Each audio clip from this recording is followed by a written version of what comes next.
எனதருமை நாட்டுமக்களே, வணக்கம். மனதின் குரலில் மீண்டும் ஒருமுறை உங்களோடு இணைவது மிகுந்த மகிழ்ச்சியை அளிக்கிறது. 2026ஆம் ஆண்டின் முதல் பாதி நிறைவை நோக்கிச் சென்று கொண்டிருக்கிறது. கடந்த இந்த 6 மாதங்களில் நாம் மனதின் குரலிலே நாட்டு மக்களின் அநேக சாதனைகள் குறித்து விவாதங்களில் ஈடுபட்டிருக்கிறோம். ஜூன் மாதத்தில் கூட தேசத்தின் சில சாதனைகள் அரங்கேறி இருக்கின்றன. இவை நாட்டு மக்களை பெருமிதத்தில் ஆழ்த்தியிருக்கின்றன. இந்த வெற்றிகள் தேசத்தின் பாதுகாப்பு மற்றும் தற்சார்போடு தொடர்புடையவை. தற்போதுதான் கோல்கத்தாவிலே கடற்படையோடு தொடர்புடைய ஒரு நிகழ்ச்சியில் பங்கு கொள்ளும் சந்தர்ப்பம் எனக்கு வாய்த்தது. அங்கே ஐஎன்எஸ் தூனாகிரி, ஐஎன்எஸ் சன்ஷோதக் மற்றும் ஐஎன்எஸ் அக்ரே ஆகிய போர்க்கப்பல்கள் கடற்படையில் இணைக்கப்பட்டன.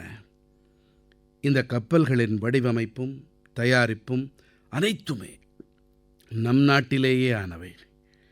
நண்பர்களே, ஜூன் மாதத்திலேதான் விமானத்துறையிலேயும் கூட தேசம் பெரிய வெற்றியை ஈட்டியிருக்கிறது.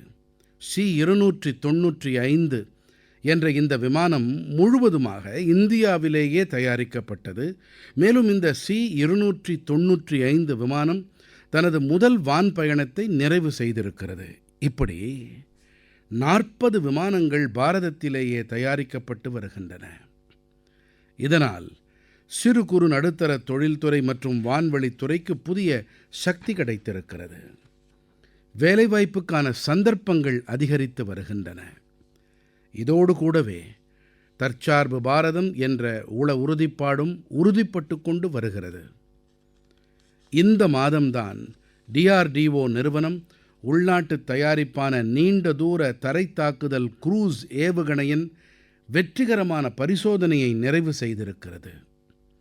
இதனை DRDOவின் பரிசோதனை கூடங்களும் இந்திய தொழில்துறை கூட்டாளிகளும் இணைந்து உருவாக்கியிருக்கின்றார்கள். அதாவது, இன்று கடல் தொடங்கி வானம் வரை பாரதம் அதிக அளவிலே பாதுகாப்பாகவும் தற்சார்பு உடையதாகவும் ஆகி வருகிறது. நண்பர்களே, ஜூன் மாதத்திலேயே நடந்த ஒரு நிகழ்ச்சியிலே ஒட்டுமொத்த உலகின் முயற்சிகளும் பாரதத்தோடு இணைந்தது. இந்த நிகழ்ச்சிதான் சர்வதேச யோகக்கலை தினம். இந்த முறை உலகின் 2500க்கும் மேற்பட்ட இடங்களிலே யோகக்கலையோடு தொடர்புடைய பல்வேறு நிகழ்ச்சிகள் நடந்தன. நமது தேசத்திலே கோடிக்கணக்கான மக்கள் பல இடங்களில் யோகக்கலை நிகழ்ச்சிகளில் பங்கெடுத்து கொண்டார்கள். இந்த மாதம்தான் அகமதாபாதிலே ஏற்பாடு செய்யப்பட்ட உலக யோகாசன சாம்பியன்ஷிப் கூட பெரிய அளவில் விவாதப் பொருளானது. இதிலே பாரதம் மொத்தமாக 114 பதக்கங்களை வென்றிருக்கிறது. இதிலே 102 தங்கப் பதக்கங்களும் அடங்கும். பாரதம் இந்த போட்டியின் தங்கப் பட்டியலில் முதல் இடத்தில் இருந்தது. நான் வெற்றி பெற்ற அனைத்து விளையாட்டு வீரர்களுக்கும் பல பல பாராட்டுக்களை தெரிவித்துக் கொள்ளுகிறேன். நண்பர்களே, ஒரு தேசத்தின் ஆன்மா அதன் மக்கள்தாம். மேலும் அந்த தேசத்தின் மக்கள் உறுதி பூண்டார்கள் என்று சொன்னால் எந்த ஒரு சக்தியாலும் அவர்களை அவர்களின் கனவிலிருந்து அகற்றிவிட முடியாது. தேச நிர்மாணத்திலே மக்களின் பங்களிப்பின் இந்த சக்திதான் பாரதத்தின் மிகப்பெரிய மூலதனம். இந்த மக்கள் பங்களிப்பினை நாம் மீண்டும் மீண்டும் அனுபவித்து வருகின்றோம். நண்பர்களே, மேற்கு ஆசியாவிலே மூண்டிருக்கும் போரை காணும்போது நான் நாட்டு மக்களிடம் சில வேண்டுகோள்களை விடுத்தேன்.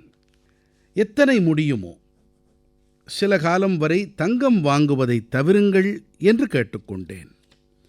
அயல்நாடுகளுக்கு உல்லாசப் பயணம் மேற்கொள்வதை தவிருங்கள். குழுவாக கார்களில் பயணிக்கும் கார் பூலிங் முறைக்கும் ஊக்கமளியுங்கள். ரசாயனம் இல்லா விவசாயத்தை மேற்கொள்ளுங்கள். நிலத்தை காக்கவும் இயற்கை உரங்களை அதிகளவில் பயன்படுத்துங்கள் என்று விவசாயிகளிடம் கேட்டுக்கொண்டேன். நண்பர்களே, என்னுடைய இந்த வேண்டுகோளுக்கு செவிசாய்த்து அவர்கள் இதற்கு ஆதரவு அளித்ததோடு மட்டுமல்லாமல் இதிலே தங்களுடைய ஒத்துழைப்பையும் கூட அளித்திருக்கிறார்கள் என்பதற்கு நான் என் நன்றிகளை காணிக்கையாக்குகிறேன். பல குடும்பங்கள் எனக்கு செய்திகள் அனுப்பி தங்களுடைய அனுபவங்களை பகிர்ந்தும் கொண்டிருக்கிறார்கள். இந்த முறை இல்லத் திருமணங்களிலே தங்கம் வாங்கப் போவதில்லை என்றும் எவ்வளவோ குடும்பங்கள் முடிவெடுத்திருக்கின்றார்கள். தேவை வருமானால் பழைய தங்கத்தை மறுசுழற்சி செய்து புதிய நகைகளை உருவாக்குவோம் என்று தீர்மானித்தார்கள். எப்படி இந்த முறை அயல்நாட்டுப் பயணத்தை ஒத்திப்போட்டதாக எத்தனையோ பேர் சமூக வலைத்தளங்களிலும் கூட பதிவு செய்திருக்கிறார்கள். நண்பர்களே, கார்பூலிங் தொடர்பாக, அதாவது ஓர் காரிலே ஒரே இடம் செல்வோர் பலர் ஒன்றாக பயணிப்பது தொடர்பாகவும் பலர் தங்களுடைய அனுபவங்களை பகிர்ந்து கொண்டிருக்கிறார்கள். யாரெல்லாம் தனித்தனியாக ஒவ்வொரு நாளும் ஒரே திக்கிலே செல்கிறார்களோ அவர்கள் இப்போது ஒன்றாக பயணிக்கத் தொடங்கியிருக்கிறார்கள். மக்கள் முடிந்த மட்டிலே பேருந்து அல்லது மெட்ரோவினை பயன்படுத்த தொடங்கியிருக்கிறார்கள். இதனால் பெட்ரோல் மற்றும் டீசல் சேமிக்கப்படுகிறது. இதைப் போலவே தேசத்தின் பல்வேறு பாகங்களில் இயற்கை உரங்களின் பயன்பாடு அதிகரிப்பது தொடர்பான செய்திகளும் வந்த வண்ணம் இருக்கின்றன. நண்பர்களே, உலக அளவிலான இந்த சங்கடத்தை பாரத நாட்டவர் நாம் அனைவரும் இணைந்து எதிர்கொண்டு வருகிறோம் என்பது எனக்கு மகிழ்ச்சியை அளிக்கிறது. மக்கள் பங்களிப்பின் இந்த சக்தி நமக்கு பலத்தை அளிக்கும், வெற்றியை உரித்தாக்கும் என்பதில் எனக்கு நம்பிக்கை இருக்கிறது. எனக்கு பிரியமான நாட்டுமக்களே, நமது தேசத்திலே பிறந்த நாள், திருமணம் போன்றவை குடும்ப நிகழ்ச்சிகளாக இருப்பதோடு கூடவே ஒட்டுமொத்த சமூகத்தின் கொண்டாட்டங்களாகவும் ஆகின்றன. ஒவ்வொரு குடும்பமுமே அதன் மகிழ்ச்சியை மற்றவர்களோடு பகிர வேண்டும் என்றே விரும்புகிறது. மக்கள் விருந்தாளிகளுக்கு பரிசுகளையும் அளிக்கிறார்கள். நண்பர்களே, மகாராஷ்டிரத்தின் நாந்தேடில் ஒரு குடும்பம் தனது சந்தோஷங்களை பகிரும் வகையில் செய்த செயல் இப்போது விவாதப் பொருளாகி இருக்கிறது. இங்கே நாந்தேடின் பஹாதுர்புரா கிராமத்திலே பேட்கர் குடும்பம் வசித்து வருகிறது. சந்தோஷங்களை பகிர வேண்டுமென்றால் சங்கட வேளையிலே எந்த ஒரு குடும்பத்துக்கும் கைகொடுப்பதாக இருக்கக்கூடிய ஒரு பொருளை நாம் அளிக்க வேண்டும் என்று இந்த குடும்பம் சிந்தித்தது. தங்கள் இல்ல திருமண விழாவிலே இந்த குடும்பம் கிராமத்தின் கிட்டத்தட்ட 3500 மக்களுக்கு விபத்து காப்பீட்டிற்கான ஏற்பாட்டினை செய்தது. ஒவ்வொரு நபருக்கும் 1 லட்சம் ரூபாய் வரையிலான ஆயுள் காப்பீட்டினை ஏற்படுத்தி கொடுத்தது. இந்த முன்னெடுப்பின் பின்புலத்தில் இருந்த உணர்வு உள்ளத்தை தொடும் வகையில் இருந்தது. விபத்திற்குப் பிறகு குடும்பங்கள் பொருளாதார சிரமங்களை மேற்கொள்ள வேண்டியிருப்பதை இந்த குடும்பத்தார் கவனித்தார்கள். இத்தகைய வேளையிலே ஒரு சின்னஞ்சிறிய உதவி கூட பேராறுதலாக ஆகிறது. நண்பர்களே, தேசத்தின் கோடிக்கணக்கான குடும்பங்களுக்கு அரசாங்கம் பாதுகாப்பு கவசத்தை கொண்டு சேர்த்து வருகிறது. பிரதம மந்திரி விபத்து காப்பீட்டு திட்டத்தின்படி வருடந்தோறும் 20 ரூபாய் பிரீமியம், அதாவது ஆண்டொன்றுக்கு 20 ரூபாய் மட்டுமே பிரீமியம் தொகை செலுத்துவதன் வாயிலாக 2 லட்சம் ரூபாய் வரையிலான விபத்து காப்பீட்டினை உறுதி செய்கிறது. இதுவரை இந்த திட்டத்திலே 58 கோடிக்கும் மேற்பட்டோர் இணைந்திருக்கின்றார்கள். இவர்களில் கிட்டத்தட்ட 28 கோடிக்கும் மேற்பட்டோர் தாய்மார்கள், சகோதரிகள், பெண்கள். இந்த திட்டத்தின் வாயிலாக பாதிக்கப்பட்ட குடும்பங்களுக்கு இதுவரை கிடைத்திருக்கும் உதவித்தொகை 3700 கோடி ரூபாய்க்கும் அதிகமானது. நண்பர்களே, பிரதம மந்திரி ஜீவன் ஜோதி ஆயுள் காப்பீட்டுத் திட்டமும் இதைப் போலவே முக்கியமானது. இந்த திட்டத்தின்படி ஒரு நபர் துரதிர்ஷ்டவசமாக இறக்க நேர்ந்தால் அவருடைய குடும்பத்திற்கு 2 லட்சம் ரூபாய் ஆயுள் காப்பீட்டு உத்தரவாதம் உறுதி. இதற்கான வருடாந்திர பிரீமியம் வெறும் 436 ரூபாய் மட்டுமே. அதாவது ஒரு நாளைக்கு அதிகபட்சம் 1.5 ரூபாய் மட்டுமே. இந்த திட்டத்தோடு இதுவரை 27 கோடிக்கும் அதிகமானோர் இணைந்திருக்கின்றார்கள். இதன் மூலம் தேசத்தின் சுமார் 11 லட்சம் குடும்பங்களுக்கு கிட்டத்தட்ட 22,000 கோடி ரூபாய் உதவி கிடைத்திருக்கிறது. இந்த புள்ளி விபரங்கள் மிகவும் பெரியவை. இந்த புள்ளி விபரங்களின் பின்னணியில் லட்சக்கணக்கான குடும்பங்களின் சொந்தக் கதைகள், சோகக் கதைகள் பல உண்டு. ஏதோ ஒரு தாயால் தன்னுடைய குழந்தைகளின் படிப்பிற்கு உதவி கிடைக்கிறது. ஏதோ ஒரு மனைவிக்கு தன் குடும்ப பொறுப்புகளை சமாளிக்கத் தேவையான உதவி கிடைக்கிறது.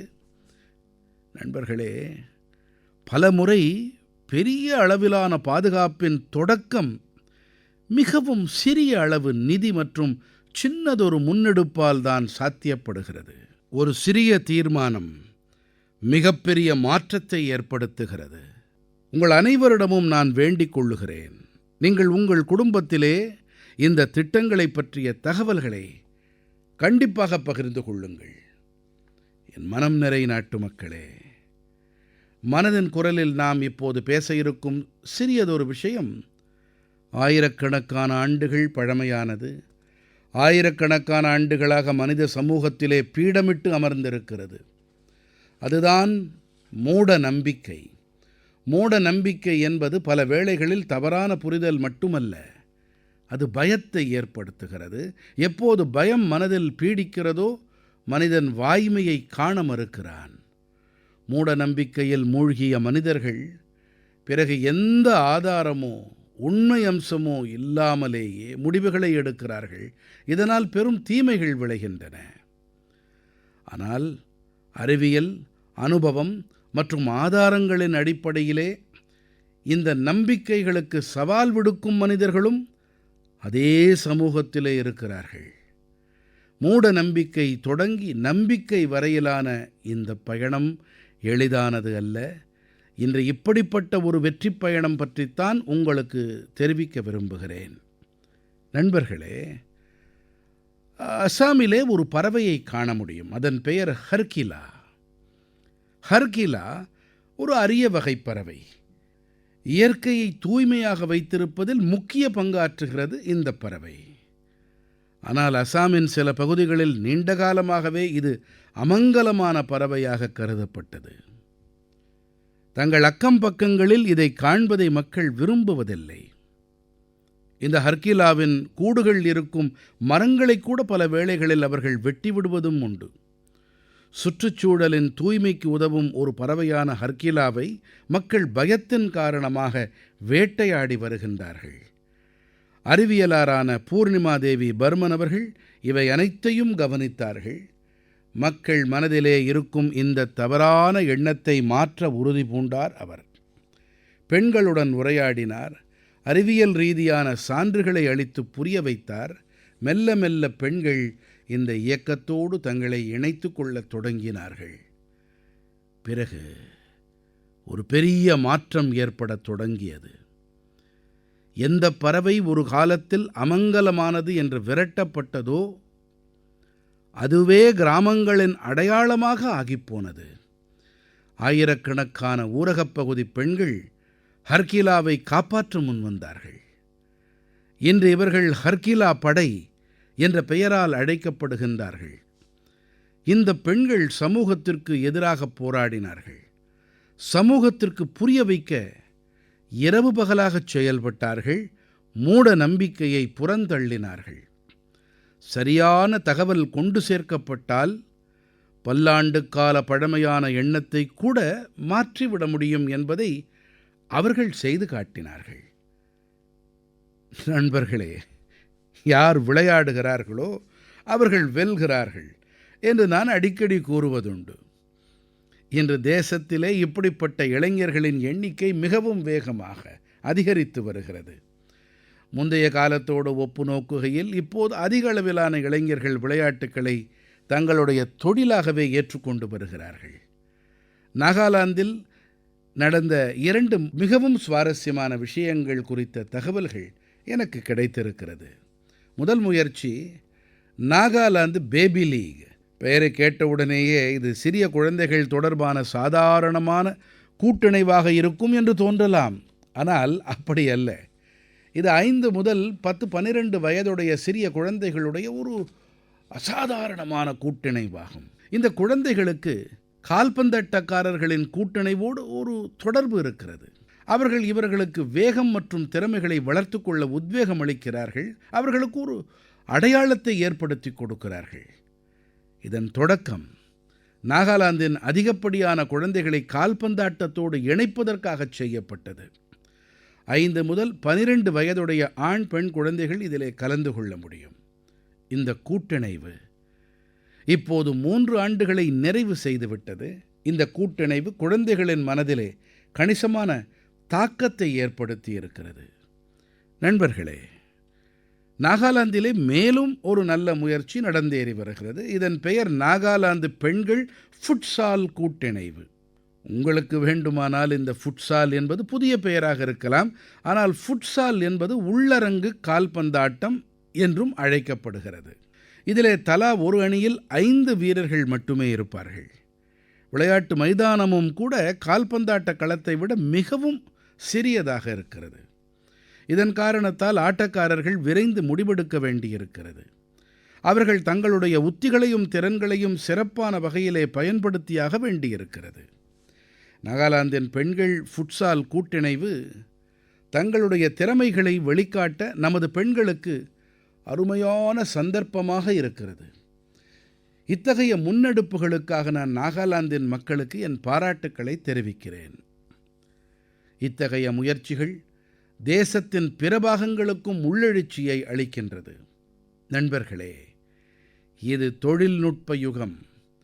நாள்தோறும் ஆய்வுகள் நடந்தேறி வருகின்றன. புதிய புதிய செயற்கை நுண்ணறிவு கண்டுபிடிப்புகள் வெளியாகி வருகின்றன. இந்த வேளையிலே ஒரு கேள்வி மிகவும் மகத்துவம் வாய்ந்தது. அதாவது மக்களின் படைப்பாற்றலை எவ்வாறு பாதுகாத்து பராமரிப்பது என்பதுதான். புதிய தொழில்நுட்பத்தோடு கூடவே முன்னேறும் அதே வேளையிலே நாம் நமது வேர்களோடும் எப்படி இணைந்திருப்பது? இந்த வினாக்களுக்கான விடையை நாலந்தா பல்கலைக்கழகத்தார் தேடி கண்டுபிடித்திருக்கிறார்கள். ஆயிரக்கணக்கான ஆண்டுகள் பழமையான நம்முடைய நாலந்தா பல்கலைக்கழகம் இப்போது புதிய அவதாரம் எடுத்து பாரதத்தின் எதிர்காலத்திற்கு உரமூட்டி வருகின்றது. 2 ஆண்டுகளுக்கு முன்பாக நாலந்தா பல்கலைக்கழக புதிய வளாகத்தை மக்களுக்கு அர்ப்பணித்து வைக்கும் வாய்ப்பு கிட்டியது. நாலந்தா பல்கலைக்கழகம் வாத விவாதங்களில் ஈடுபடும் நமது பழைய மரபினை மீண்டும் உயிர்ப்பித்திருக்கிறார்கள். வாத விவாதங்களில் ஈடுபடுதல் என்பது ஏதோ தனது தரப்பை முன்வைப்பதற்கான ஊடகம் மட்டுமல்ல. இந்த வாத விவாதங்கள், இந்த கடைசல் என்பன ஒழுங்குமுறையோடு கூடிய செயல்பாடு. இதிலே தர்க்கத்தோடு கூடவே ஆதாரங்களுடன் அவரவர் தத்தமது வாதங்களை, கருத்துக்களை முன்வைப்பது அவசியம். அதிலே திறமைசாலிகளாக இருக்கவும் வேண்டும். மற்றவர்களின் கருத்துக்களை பொறுமையோடு கேட்டுக்கொண்டு புரிந்து கொள்ளும் கற்றலும் கூட இந்த வாத விவாத செயல்பாட்டில் கிடைக்கிறது. நாலந்தா பல்கலைக்கழகத்தார் தங்களுடைய பட்டமளிப்பு விழாவின் ஒரு அங்கமாக ஆக்கியிருக்கிறார்கள் என்பது எனக்கு களிப்பை அளிக்கிறது. இதிலே கலந்து கொண்டவர்களில் பாதிக்கும் மேற்பட்ட மாணவர்கள் பிற நாடுகளைச் சேர்ந்தவர்கள் என்பது குறிப்பிடத்தக்கது. ஒரு பண்டைய பாரம்பரியத்தை இன்றைய காலகட்டத்தோடு இணைக்கும் ஒரு முயற்சி என்பது மிகவும் பாராட்டப்பட வேண்டியது. இதன் பொருட்டு நான் நாலந்தா பல்கலைக்கழகத்தாருக்கு பல வாழ்த்துக்களை தெரிவித்துக் கொள்கிறேன். இப்படிப்பட்ட முன்னெடுப்புகள் தொடர்பாக நீங்களும் சிந்தனை செய்யலாம் என்று நான் நாட்டின் பிற பல்கலைக்கழகங்களிடத்திலும் வேண்டுகோள் விடுக்கிறேன். நண்பர்களே, வேர்களோடு இணைந்திருக்கும் அதே நேரத்தில் இளைஞர்களை புதிய தொழில்நுட்பத்திற்காகவும் தயார் செய்வது என்ற மேலும் ஒரு நல்ல முயற்சி நடைபெற்று வருகிறது. தில்லியில் இருக்கும் மத்திய சம்ஸ்கிருத பல்கலைக்கழகம் செயற்கை நுண்ணறிவு, தரவு அறிவியல் துறைகளில் பிடெக் தொழில்நுட்பத்தில் இளநிலை படிப்பை தொடங்க இருக்கிறது. நவீன தொழில்நுட்பத்தோடு பாரதத்தின் பாரம்பரியமான ஞானத்தை இணைக்கும் திசையில் ஒரு மகத்துவம் வாய்ந்த படியாகும். இதனால் பாரத நாட்டு மொழிகளுக்கு புதிய செயற்கை நுண்ணறிவு கருவிகள் தயாரித்தளிப்பதில் உதவிகரமாக இருக்கும். நமது பண்டைய நூல்கள் மற்றும் ஓலைச்சுவடிகளை டிஜிட்டல் மயமாகச் செய்து பாதுகாக்கும் பணிக்கு புதிய வேகம் கிடைக்கும். மத்திய சம்ஸ்கிருத பல்கலைக்கழகத்தாருக்கு இந்த முயற்சி தொடர்பாக நான் பல நல்வாழ்த்துக்களை அளிக்கிறேன். நண்பர்களே, இன்று பாரத நாட்டு கலாச்சாரமானது உலகின் பல்வேறு பாகங்களைச் சென்றடைந்து வருகிறது. நமது பாடல்கள், இசை மற்றும் ஆன்மீகம் ஆகியவற்றை உலகத்தார் அனைவரும் அறிந்து வருகிறார்கள், ஏற்றுக்கொண்டு வருகிறார்கள். பாரதத்திலிருந்து ஆயிரக்கணக்கான கிலோமீட்டர் தொலைவிலான கரிபியன் கடற்பகுதியிலே டொமினிக்கன் ரிப்பப்ளிக் என்ற பெயரிலான ஒரு தேசம் உண்டு. அங்கே பாரத நாட்டவரின் எண்ணிக்கை சுமார் 100 இருக்கலாம், இன்னும் குறைவாகவும் இருக்கலாம். இதையெல்லாம் தாண்டி பாரத நாட்டு கலாச்சாரம் மற்றும் ஆன்மீகத்தோடு தொடர்புடைய ஒரு மிக அருமையான முயற்சி அங்கே நடந்து வருகிறது. அங்கே ஸ்பானிஷ் மொழி பேசும் சிலர் ஒரு புதிய குழுவை உருவாக்கியிருக்கிறார்கள். இந்த குழுவின் பெயர் பிரம்ம கமல் டொமினிகானா. குழுவின் உறுப்பினர்கள் இணைந்து வேதகால இலக்கியத்தை படிக்கின்றார்கள். இவர்கள் வேத மந்திரங்களின் உச்சரிப்பு வெளிப்பாட்டையும் கற்று வருகின்றார்கள். இதற்கான எந்தவிதமான முறையான பயிற்சியும் இவர்களிடத்தில் இல்லை. ஆனால் இவர்கள் ஒலிப்பதிவுகளை கேட்டு வேத மந்திரங்களின் சரியான உச்சரிப்பு வெளிப்பாட்டை கற்றிருக்கிறார்கள். இன்று இவர்கள் பல மந்திரங்களை மிகச்சிறப்பாக ஜபித்தும் வருகிறார்கள். இவற்றில் புருஷ சூக்தம், ஸ்ரீ சூக்தம், ஸ்ரீருத்ரம், துர்கா சூக்தம், தேவி மகாத்மியம் ஆகியன அடங்கும். பாரதத்திலிருந்து இத்தனை தொலைவில் இருந்தும் கூட நமது பாரம்பரியங்களை கற்கும் அவர்களின் இந்த முயற்சி மிகவும் கருத்தூக்கம் அளிக்க வல்லது. பிரம்ம கமல் டொமினிகானா குழுவின் அனைத்து உறுப்பினர்களுக்கும் அவர்களின் முயற்சிகளுக்கும் நான் என் நல்வாழ்த்துக்களை தெரிவித்துக் கொள்கிறேன். பாரத நாட்டு கலாச்சாரத்தை உலகில் மிகவும் விரும்பப்படுவதாக ஆக்குவதில் தொடர்ந்து முயற்சிகளில் ஈடுபடும் அனைவரையும் நான் இதயபூர்வமாக பாராட்டுகிறேன். எனதருமை நாட்டு மக்களே, மேகாலயத்தின் அடையாளம் மேகங்களோடு, அழகான காட்சிகளோடு. யார் மேகாலயா மாநிலம் செல்கிறார்களோ அங்கிருப்போரின் இயல்பான அன்பு பாராட்டும் தன்மை நீண்ட காலம் வரை மனதை வருடிக் கொடுக்கும்.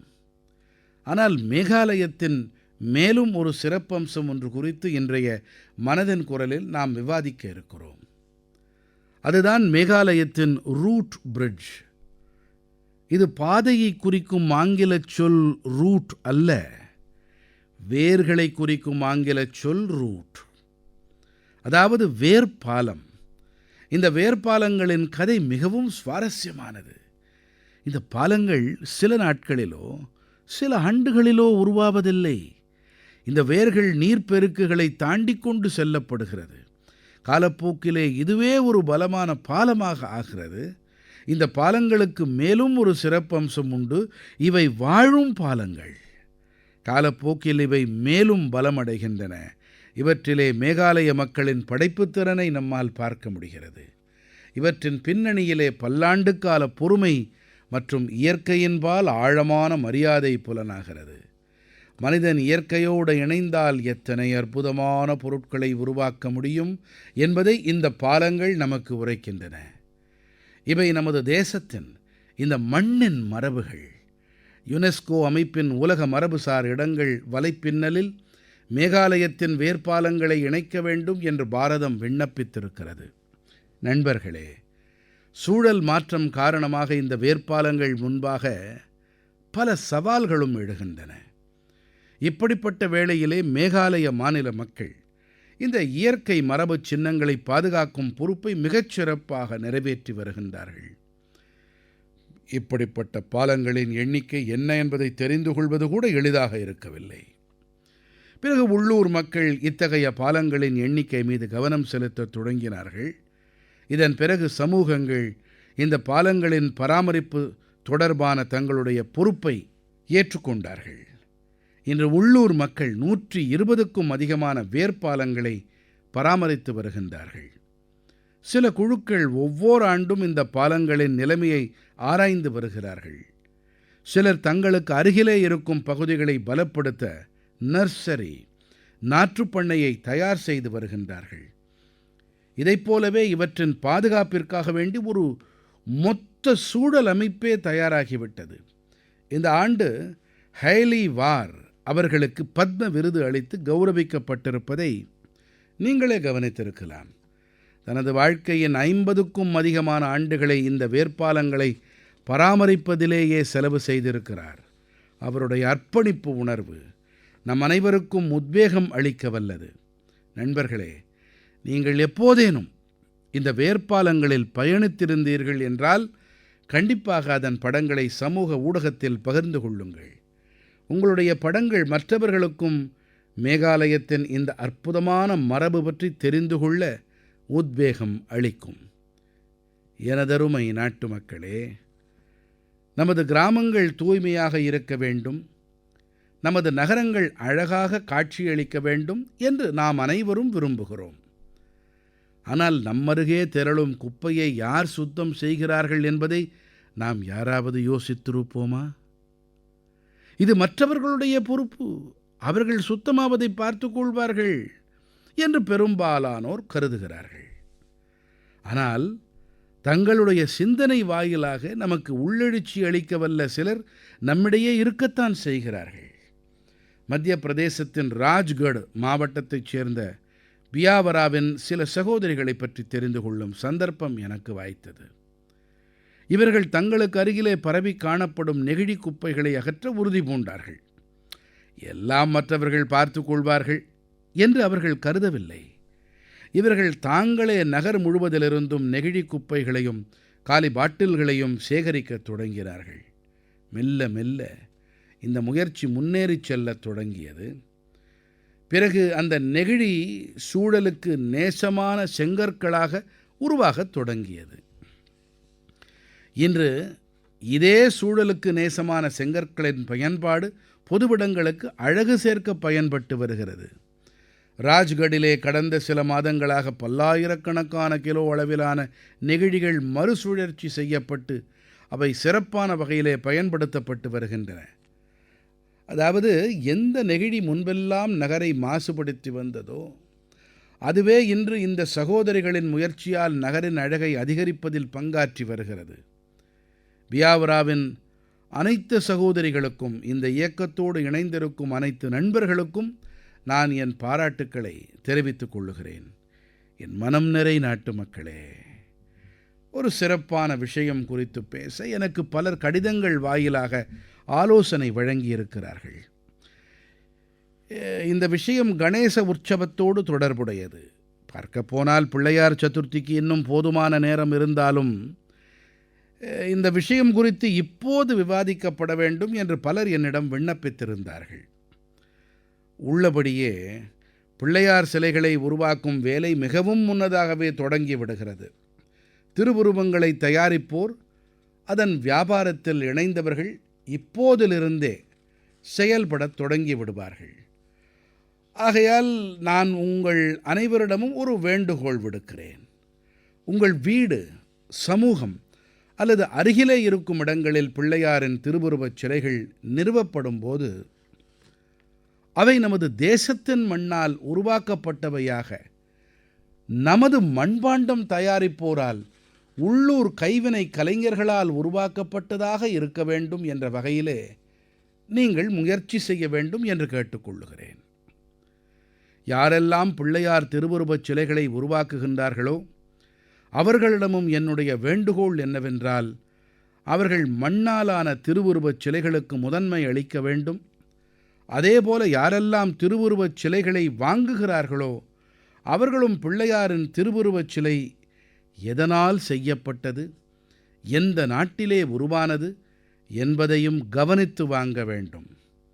பிளாஸ்டர் ஆஃப் பாரிஸால் தயாரிக்கப்பட்ட திருவுருவச் சிலைகளை கண்டிப்பாக வாங்க வேண்டாம். நண்பர்களே, மண்ணாலான திருவுருவச் சிலைகளை வழிபட்ட பிறகு நாம் இயல்பான வகையிலே நீரிலே கரைக்கிறோம். இதனால் நமது நதிகள், ஏரிகள், குளங்கள் மற்றும் சுற்றுச்சூழல் பாதுகாக்கப்படுகிறது. நமது நம்பிக்கையும் பராமரிக்கப்படுவதோடு இயற்கையின் பால் நமது கடமையும் நிறைவேறுகிறது. நாம் உள்ளூர் கைவினைஞர்களிடமிருந்து திருவுருவச் சிலைகளை வாங்கும்போது உள்ளூர் பொருட்களுக்கு குரல் கொடுப்போம் கொள்கை வலுவடைகிறது. இந்த முறை பிள்ளையார் சதுர்த்தியன்றும் இப்படிப்பட்ட அனைத்து கொண்டாட்டங்களின் போதும் இந்த அனைத்து விஷயங்கள் குறித்தும் கண்டிப்பாக ஆழமாக சிந்திக்க வேண்டும். நாட்டு நலனில் அடுத்தடுத்த படிகளை முன்வைப்போம் என்பதில் எனக்கு முழு நம்பிக்கை இருக்கிறது. நண்பர்களே, நமது தேசத்தின் மிகப்பெரிய சக்தி என்றால் அது நமது தேசத்தின் மக்கள்தாம். தேசத்தின் பல்வேறு பாகங்களில் நடைபெறும் முயற்சிகள் நமக்கு நிறைய கற்பித்தல்களை அளிக்கின்றன. நம் மனதிலே உறுதிப்பாடு இருந்தால், சமூகத்தோடு இணைந்து சென்றால் எந்த ஒரு பெரிய மாற்றத்தையும் ஏற்படுத்த முடியும் என்பதை இந்த முயற்சிகள் நமக்குத் தெரிவிக்கின்றன. நீங்கள் உங்கள் அருகிலே நடக்கும் இப்படிப்பட்ட முயற்சிகள் குறித்து எனக்கு கண்டிப்பாக எழுதி வாருங்கள். உங்களுடைய கருத்துக்கள், உங்களுடைய சிந்தனைகள் ஆகியவற்றை தொடர்ந்து எழுதி வாருங்கள். முடிந்தால் உங்கள் அருகிலே எந்த ஒரு சின்ன முன்னெடுப்பு இருந்தாலும் அது ஒட்டுமொத்த தேசத்திற்குமே உத்வேகம் அளிக்கவல்லதாக ஆகலாம். அடுத்த மாதம் மீண்டும் சந்திப்போம். நாட்டு மக்களின் சில புதிய முயற்சிகள் குறித்த விவாதத்தில் ஈடுபடுவோம். அதுவரை நீங்கள் உங்களுடைய மற்றும் உங்களுடைய குடும்பத்தை கவனித்துக் கொள்ளுங்கள். அப்புறம் நீர் சேமிப்பை எக்காலத்திலும் மறந்துவிட வேண்டாம். மழைநீரின் ஒவ்வொரு சொட்டையும் நாம் பாதுகாக்க வேண்டும். கேட்ச் தி ரெயின், மழை நீரை சேமியுங்கள் என்ற இந்த இயக்கம் எக்காரணம் கொண்டும் தொய்வடைய விடக்கூடாது. நாம் அனைவரும் இணைந்து மழையின் ஒவ்வொரு சொட்டு நீரையும் விரயமாகாமல் பாதுகாக்க வேண்டும் என்று உங்கள் அனைவரிடமும் என் சிறப்பு வேண்டுகோளாக முன்வைக்கிறேன். பல பல நன்றிகள். வணக்கம்.